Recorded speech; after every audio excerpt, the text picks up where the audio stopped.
Duket se marrëdhëniet mes Rozana Radit dhe Besa Kokdhimës nuk janë më ato që kanë qenë nëse ndonjëherë kanë qenë të mira.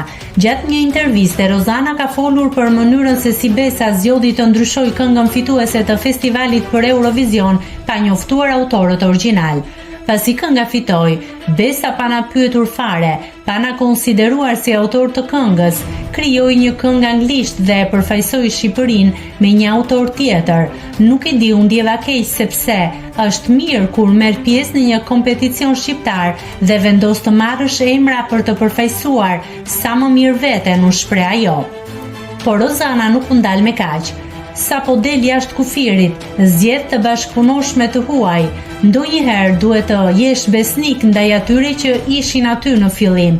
Ata nuk të lëshojnë kurrë dhe mbi të gjitha duhet të i qëndrosh gjuhës dhe vendit tënd. Nga ana tjetër, Besa Kokdhima nuk ka reaguar ende për këtë deklaratë.